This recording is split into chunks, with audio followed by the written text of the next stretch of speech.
साथी निहाल अहमद को दे रहा है। आप लोगों का यहाँ आना, हमारे इलेक्शन में हिस्सा लेना, सबसे अहम बात यह है कि हिंदुस्तान का दस्तूर खतरे में, और हिंदुस्तान के दस्तूर को बचाने की जिम्मेदारी सबसे बड़ी किसके कंधों पे है, जिसको सबसे कमजोर कौम मानी जाती है, तुम्हारे कंधों पे है, अकलियत के कंधों पे है। हम हिंदुस्तान में मान लो कि 140 करोड़ की आबादी में हम 12-14% वालों के ऊपर ये जिम्मेदारी है कि हम संविधान को बचाएं। और आज तक इस कौम ने हमेशा से हिंदुस्तान के खूबसूरत दस्तूर को बचाने की कोशिश की है, और बदले में हमको क्या मिला? वो ये शेर है अल्लामा इकबाल का, बर्फ गिरती है तो बेचारे मुसलमानों पर। ये तकलीफ हमारी है कि हमने आज हमको हमारी सियासत में ओढ़ देने का मजबूरी का सौदा माना जा रहा है। हमारी दिली तकलीफ है ये कि हमको हरिशंकर महाले के बाद से, और खासतौर पर 2014 के बाद से हमको कोई पसंदीदा उम्मीदवार को हमने वोट नहीं दिया। हमने किसको हराना है तो जो जीतने वाला है उसको मजबूरन वोट दिया। और इसकी जिम्मेदार मैं मानती हूँ, जब जनता दल सेकुलर के रहनुमा देवी गौड़ा उन्होंने बीजेपी के साथ पैक्ट किया तो हमने जनता दल छोड़ने का फैसला किया। उस वक्त तमाम पार्टी के जिम्मेदारान, चाहे वो शिवसेना हो, चाहे राष्ट्रवादी हो, चाहे कांग्रेस हो, वो आए हम लोगों के पास कि भाई हमारी पार्टी में शामिल हो। लेकिन हम लोग तब भी कांग्रेस में जाना पसंद नहीं किया था, और आज भी जाना पसंद नहीं करेंगे, और इंशाअल्लाह आगे भी जाना पसंद नहीं करेंगे। क्योंकि हिंदुस्तान में आज जो 2014 से जो हालात आए ना, उससे पहले साथी निहाल अहमद साहब कहा करते थे कि मैं महसूस करता हूँ कि हिंदुस्तान में जिस तरह कांग्रेस छोटी और इलाकाई पार्टियों को खत्म करने का काम कर रही है, उसकी वजह से एक वक्त ऐसा आएगा कि वो भी खत्म हो जाएगी। वो वक्त आ गया। लेकिन आज कौन उनको संभाल रहा है?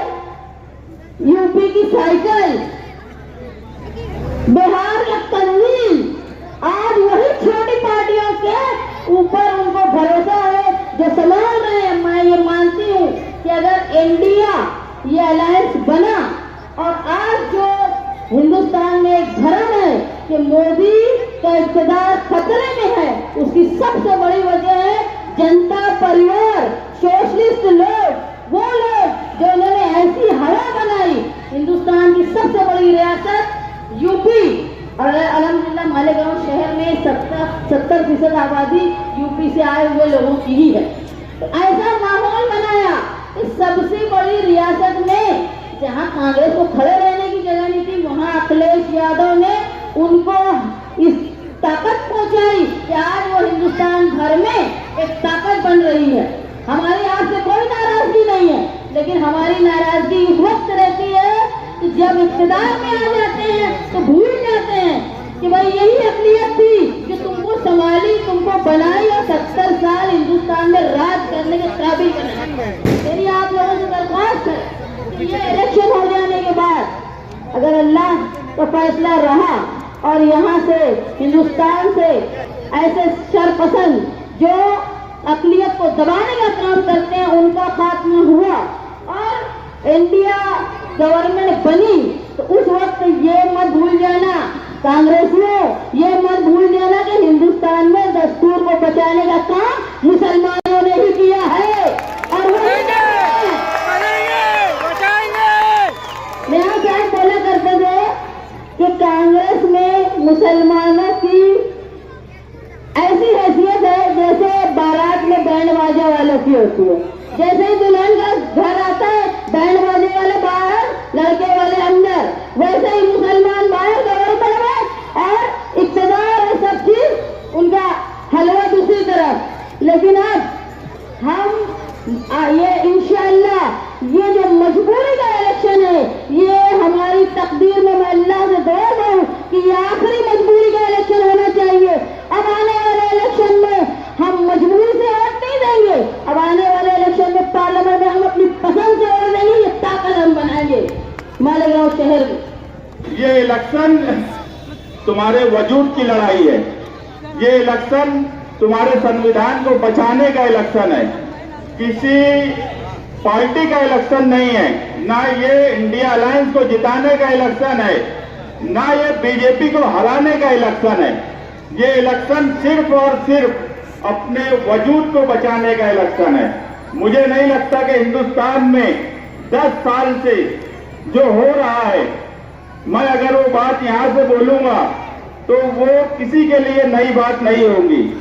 हर आदमी, उसमें कोई मजहब का सवाल नहीं है, हिंदू मुसलमान हर मजहब के लोग ये महसूस कर रहे हैं कि इन 10 सालों में उनका वजूद इस मुल्क में खत्म हो रहा है। ये अपना वजूद बचाने की लड़ाई है। हमने जिंदगी भर कांग्रेस के खिलाफ लड़ाई लड़ी, मगर आज ये वक्त वो लड़ाई लड़ने का नहीं है। आप 20 मई को सोबत आई बच्चाओं के 2 नंबर बटन को दबाकर उन्हें भारी अक्सरियत से कामयाब करें। इसके बाद मैं जो महसूस कर रहा हूं कि सबसे पहले जब इलेक्शन शुरू हुआ तो तुमने ही संविधान सुरक्षा यात्रा निकाल के इलेक्शन की शुरुआत की। उस वक्त भी हमने तमाम ही सियासी पार्टी मजहबी तंजीमों को उस प्रोग्राम में बुलाया ताकि ये मैसेज जाए कि हम में इत्तेहाद है, और वो मैसेज हमने दिया। उसी का नतीजा है कि आज शहर में एक इलेक्शनी माहौल धीरे धीरे बना, और ये काटे हुए मारता हुआ जो समुंदर है ये उसकी एक निशानी है। मैं ये देख रहा हूं कि ये महाराष्ट्र, अगर मैं कहूं कि इस मुल्क में अगर बदलाव आएगा तो इस मर्तबा महाराष्ट्र से आएगा। आप यकीन मानो, एक वक्त जब अभी पिपलगांव में मोदी वजीर आजम आए तो मैं लाइव सुन रहा था। मैंने इससे पहले 10 सालों में नहीं देखा कि उनके सामने कोई खड़ा होकर ये बोल रहा है कि प्याज पर बोलो, तो वो बोल रहे हैं जय श्री राम जय श्री राम, वो बोल रहे हैं प्याज पर बोलो। हमको इनके जय श्री राम पे भी कोई एतराज नहीं है और कभी नहीं रहेगा। हमको एतराज है नत्थू राम पर। ये मुंह में राम और बगल में नत्थू राम की जो पॉलिसी है, हमें उस पर एतराज है। हम हमेशा बोले कि ये मुल्क गांधी की विचारधारा पे चलने वाला मुल्क है, और गांधी की सोच ही जो है इस मुल्क को आगे पहुंचाएंगी। अगर मैं कहूं कि 2024 का इलेक्शन आजादी का इलेक्शन है, गांधी ने तुमको आजादी दिलाई, मगर गांधी ने कभी इस मुल्क में वोट नहीं दे सके। 1947 में फिरका परस्तों ने गांधी को कत्ल किया, और पहला इलेक्शन पार्लियामेंट का 1952 में आया। हमें गांधी के लिए वोट देना है, हमें मौलाना अब्दुल कलाम आजाद के लिए वोट देना है, हमें निहाल साहब के लिए वोट देना है। कल प्रचार 5 बजे खत्म होगा। यहां पर बैठा हुआ हर आदमी अगर अपने अपने मोहल्ले से वोट निकाले, माओ बहनों से रिक्वेस्ट करे, और वोट का परसेंटेज पिछले तमाम पार्लियामेंट के इलेक्शन का अगर रिकॉर्ड तोड़ देता है तो आप जीतेंगे।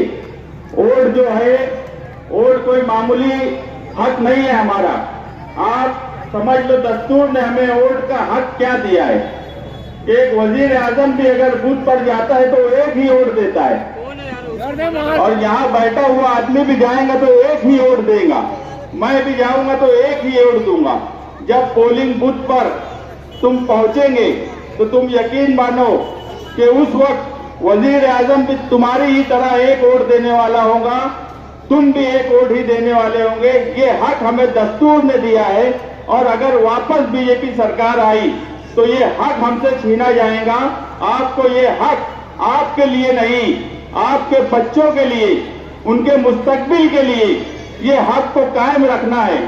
अगर वोट आपकी है और वो पोलिंग बूथ पर नहीं गई तो आप जीरो है। आपको कोई हक नहीं पहुंचता कि फिर इस मुल्क में अगर जुल्म हो रहा है उस पर बोलने का, उस पर एतराज करने का। एतराज वही आदमी करे, वही औरत करे जो पोलिंग बूथ पर जाकर वोट दे। अगर आप पोलिंग बूथ पर जाकर वोट नहीं देते और उसके बाद 5 साल बोलते हो कि ये जुल्म हो रहा है, बिल्किस बानो से लेकर आसपा तक इस मुल्क में कभी ऐसा नहीं हुआ कि बिल्किस बानो के कातिलों को रिहा किया गया। इस पर ही बस नहीं था, रिहा करने के बाद उनका फूल हार किया गया, उनको पेड़े लड्डू खिलाए गए। ये समझ लो इस मुल्क की आत्मा उस दिन मर गई थी जिस दिन उन जालिमों को, जो बिल्किस बानो के पेट में प्रेग्नेंट औरत को मारा गया, उसके बच्चे को मारा गया, उसके पूरे खानदान को कत्ल किया गया, ऐसे जालिम लोगों को जिस वक्त निकाला गया जेल से, उनका फूल हार करना, उनको पेड़ा खिलाना, और उस पर अगर आप एतराज करते हो तो उसी वक्त आपका एतराज हक बजानिब होगा जब आप पोलिंग बूथ पर जाएंगे और वोट देंगे। अगर आप घर पर बैठे हो, कोई वजह से वोट नहीं देते, तो आप समझ लो सिर्फ ये आपका नुकसान नहीं है, ये पूरे मुल्क का नुकसान है, आपके बच्चों का नुकसान है। मेरी आपसे गुजारिश है कि आप 20 मई को वक्त निकालकर वोट देने के लिए पूरा शहर जाए। ऐसा लगना चाहिए कि कोई त्योहार है, आजादी का जश्न मनाया जा रहा है 20 मई को।